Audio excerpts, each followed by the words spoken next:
So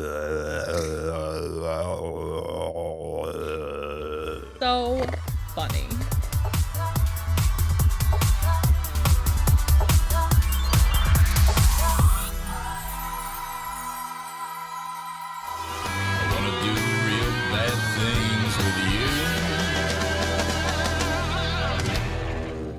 Hello, everybody. I'm Will. And I'm Kristen. And this is So I'm Watching True Blood, Season 1, Episode 5. Sparks fly out. Sparks fly out indeed. This is a good one. A lot the things happen. Yeah.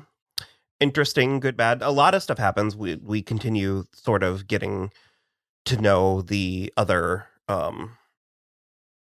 townsfolk. Yeah. The people of Bon Tom. There's a handful of plots. We have Bill coming to speak to the descendants of the glorious dead. Mm-hmm. We have the fallout from Jason and Tara's night of chaos. We have Sam. Some of that was happening during daylight hours. We have Sam and Sam asking Sookie out. Yeah. I don't remember Sam being this off-putting. It's so creepy. It's terrible. Yeah. It's very incel-y, and also, it's like kind of rich for him to be like so into her. He just fucked her friend like 2 days ago. I mean, I think Sam Trammell is cute, so that's I think part of why I just sort of like waved it away. But he was just so gross, and she handles him really well. Yeah. I love Sookie Stackhouse so much. Yeah. She I forgot she does nothing but handle men this season. So I was gonna say, I kept forgetting, but I kept meaning to say it. If you've watched any of our Gossip Girl coverage, which this is currently replacing, we have mentioned a writer named Jacob Clifton. Mm-hmm. He also did recaps for this show, and we loved that too. And there's one specifically from season 2 where he just basically was like, Sookie best friends the shit out of the bellman at this hotel.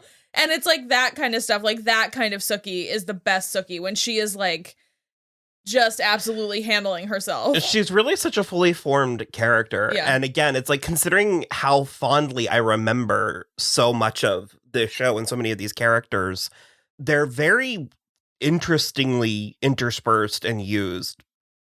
Because I think I said, like, Arlene is straight up kind of like a judgmental bitch. Yeah. And a little bit of a pot stirrer.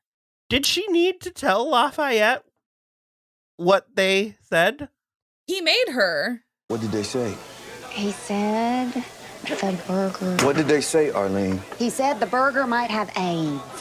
She didn't want to. She really did not want to tell Lafayette what they said. But it was worth it, because Lafayette is the best.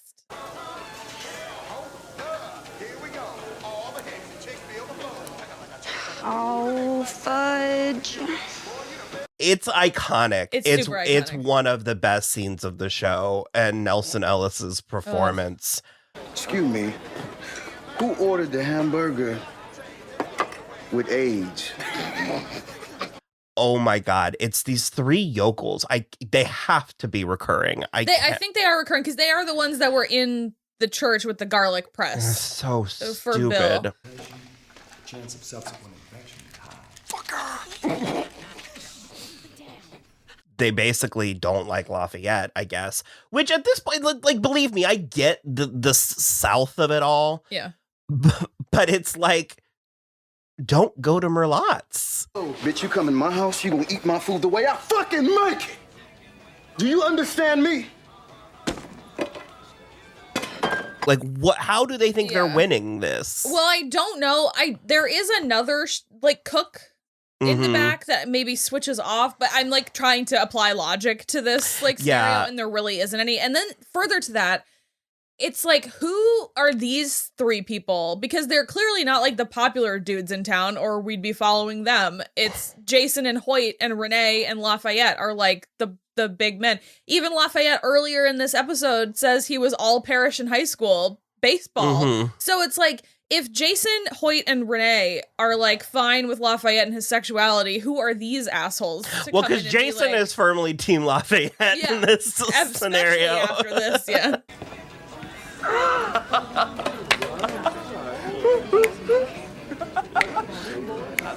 There's just something so stupid about, because I mean, even in 2008, the AIDS comments were dated. Yeah.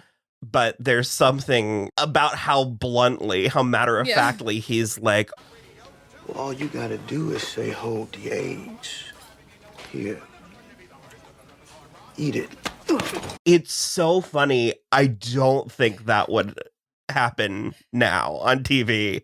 No, not exactly like that, but yeah. Also, the coup de grace of the moment is when he walks away and says, tip your waitress. Tip your waitress. Because poor Arlene, you know, she's making $0 on that table. Mm-hmm. We have Jason. Why is Lafayette trying to get him on V?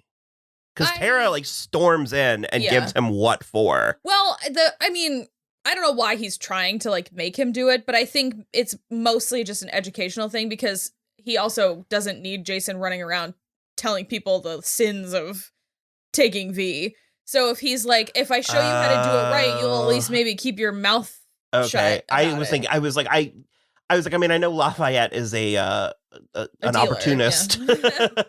But I was like, I don't see how getting your friend, like, how hooking him on this thing just to keep you in business. But no, I understand. No, I don't think it's that. I think it's more of like I told you how to do it right and you didn't, so I'm going to force you to do it right so that this doesn't happen again. Well, there's also kind of like a slight mushroom medicinal microdosing quality to it. Although he puts like one drop on like a little tiny square of some kind of paper. Although it is altering reality for Jason. Like he's literally seeing Tara in Eden. And that feels dangerous. That feels like the kind of thing that you shouldn't just... I do think it was a missed opportunity also for us to see what he thought Randy Sue looked like. Like, what was the fantasy of Randy Sue?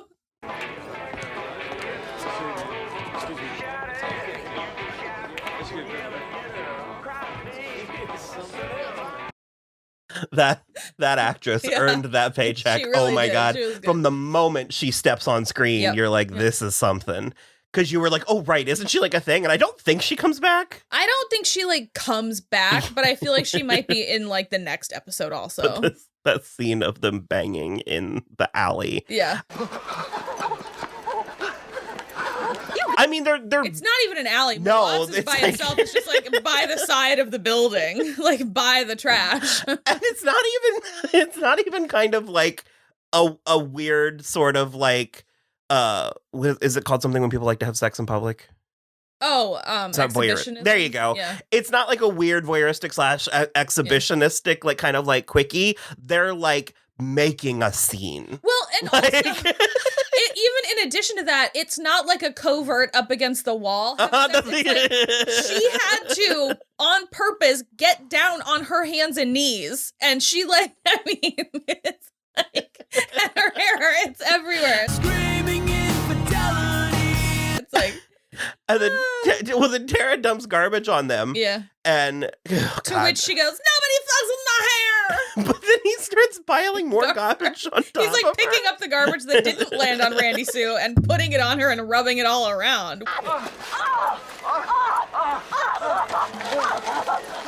Did he slip pervy? Like, I don't know. Well, her divorce just got finalized. She is ready to go. Jason's full trash too. Just these guys, because Lafayette tells Jason that Tara's in love with him, and Jason had no clue. And then he propositions her. Yeah. Ew. She was smart enough to be like, talk to me when you're sober. Yeah, but it's ew. And then she catches him fucking Randy Sue. Trash. Yeah, it's not He's great. Awful. And weirdly, Bill is like right now the only one pulling through. The only good man. And Hoyt. Sure. Hoyt's okay. We had a fun scene. I kind of forgot how antagonistic Andy Belflor was at this point. Yeah. Because we have a scene where he kind of questions Sookie about Tara and Jason. Yeah. And she like fucks it up. She's like, they're not together. And then she can hear him thinking where he's like, oh, I knew it. I knew that son of a bitch was lying and like all this stuff. And so we get the notion that it's like talked about in town that she's like telepathic, but that it's not confirmed. It's not, and it's also not totally universal, because like at first he's like, I know I didn't say that out loud. And he's like, what's going on? But no, she does tell him off. It's pretty great. Yeah. It's I like how she takes control of so many situations, especially involving men and people in power. I think it's fantastic. There's not a ton to say about Bill speaking to the descendants of the glorious dead, other than he did a good job. He really kind of charmed everybody. I remember really liking that plot with Maxine trying to cover the cross and him kind of coming out and then doing it. Yeah. Again, they touch on the Confederacy of it all. It's not, it's authentic. It's true to this show and the time period and all that. And the location. Yeah.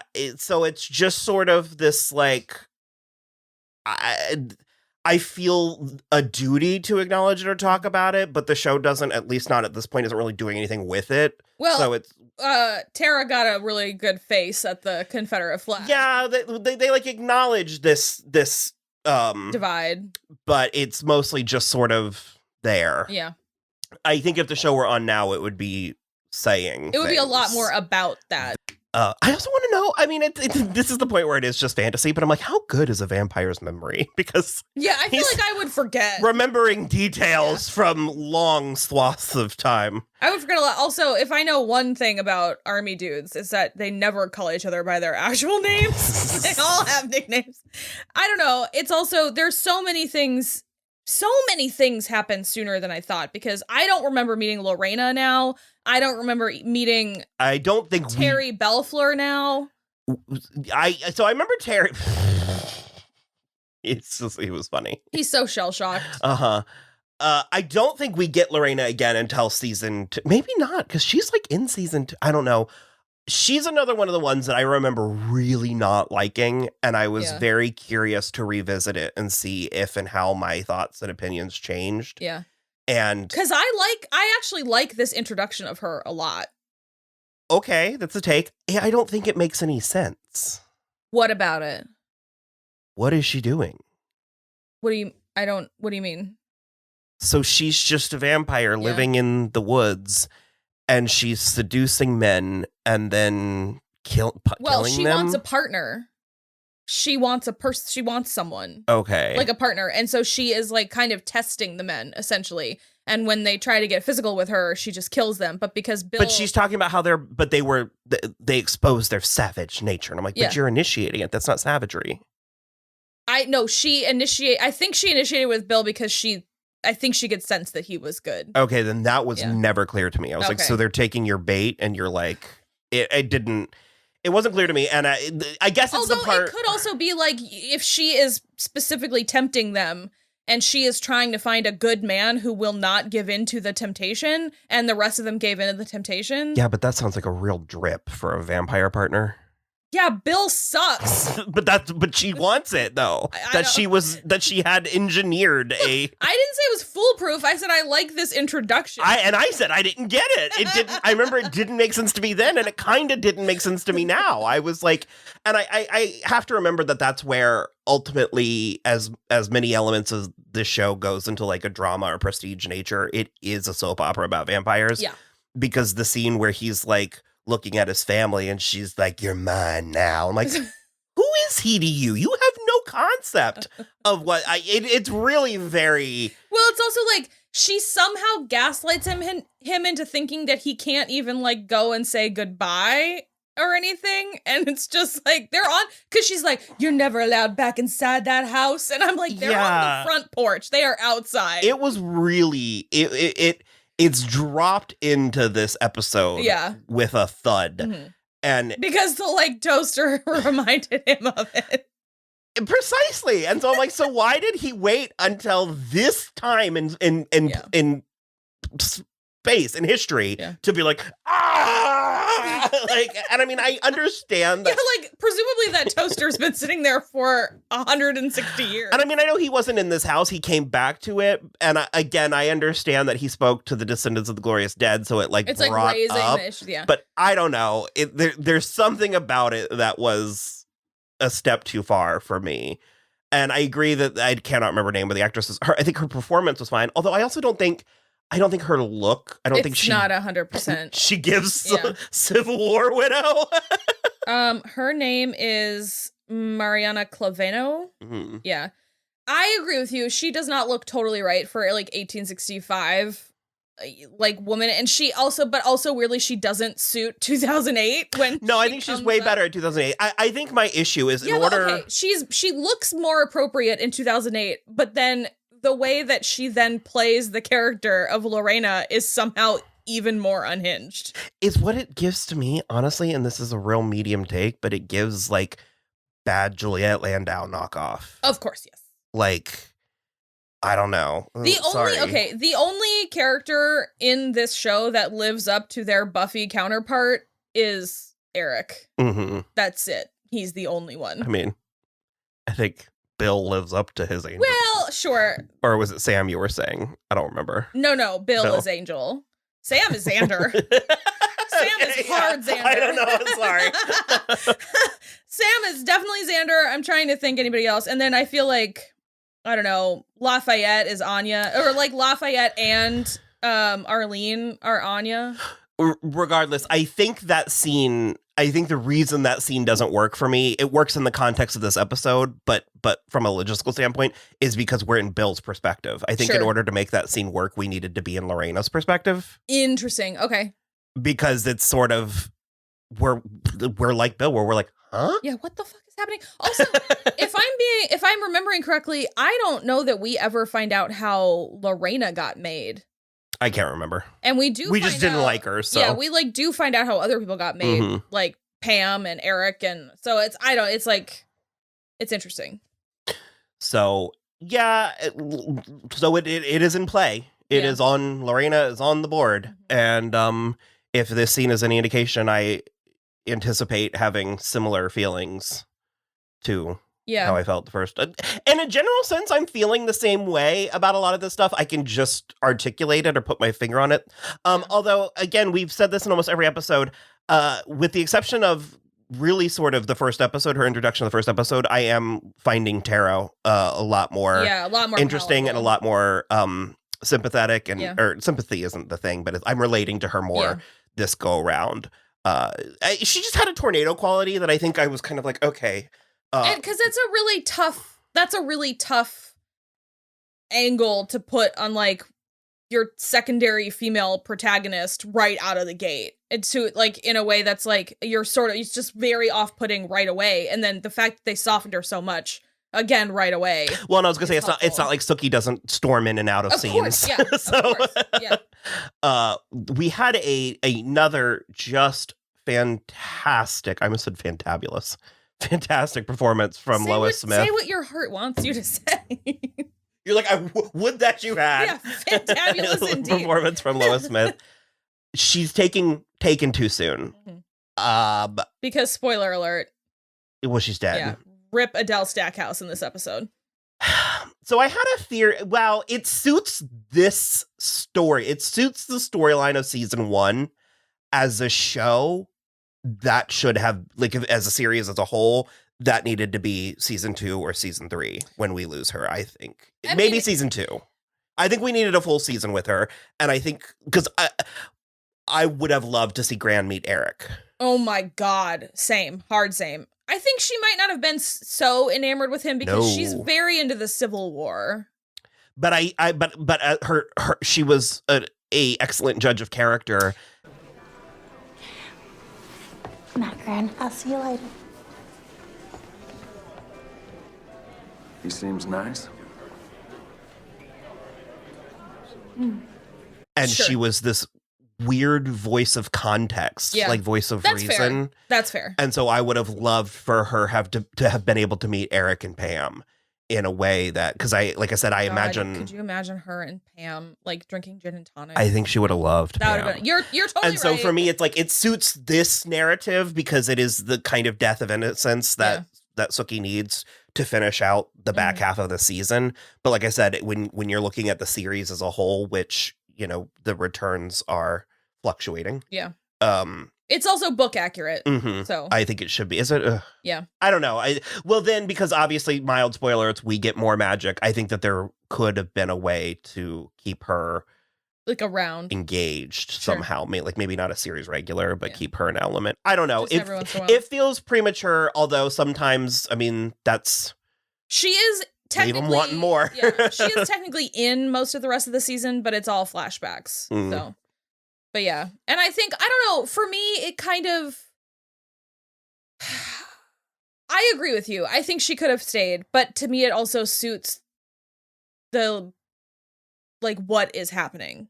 Like once you find out what is happening and you realize why she was killed, it makes sense. It also just she didn't deserve to go out. No. That it's pretty brutal. Yeah. And don't murder old ladies like that. Ugh. Throat slit in the kitchen. We didn't mention the Tuvian throat singing in the beginning.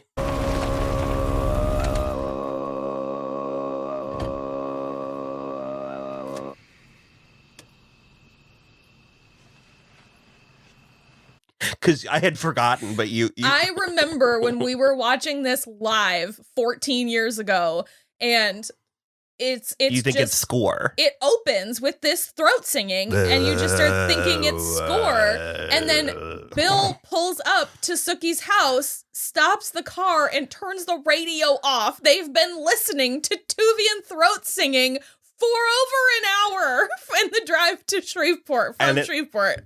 And Anna Paquin delivers that on her face. She's like, because we dealt with that cop. Yeah. And then that's how he broke the silence. That's even worse. I understand why she was sort of like, enough is enough. Yeah.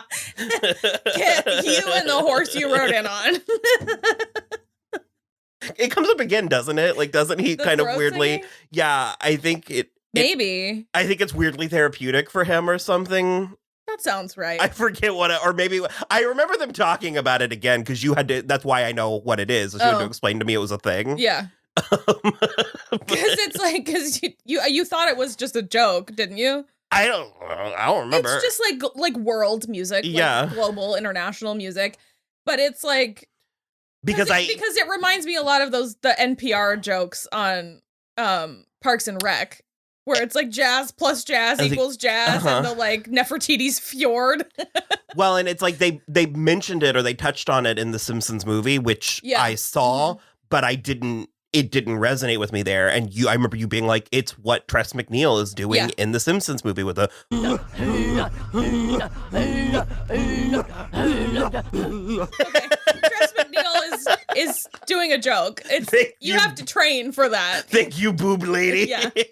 You have to like do it. And it's also a lot of times it's like ceremonial and it's like as I was doing it, I was like, I don't know if I should be doing this. I think this might be a hate crime. You were doing an impersonation of Tress MacNeille. I think it's it's a thing. But it's definitely a thing. And like I said, a lot of times it's ceremonial specifically. So it's like for like rites. Yeah. So Hoyt is trying to get his groove period started. I don't think there's no groove to reclaim. He is trying to start a groove. I did love the True Blood. It was an interesting way. Like it was an interesting way to bring the V back into the conversation. Sure, yeah. Because Hoyt thinks that True Blood is the V. Well, he just thought it was supposed to taste like some kind of like life-giving force. Well, yeah, he thought it would make you kind of high, which, let's be honest, that's one of the most me things in the world, because I would be, if it were real, I would be obsessed with it. Yeah. And I would be like, I have to try it. And you'd be like, that checks, but you're going to hate it. And I would try it, and then I would be betrayed. Yeah. Because I would be expecting V8, you know what I mean? And you're like, it is blood. I spit everywhere, but yeah, it is 100% blood. So, it was good. So, okay, well, we will watch the next one, and then we'll be back. Bye.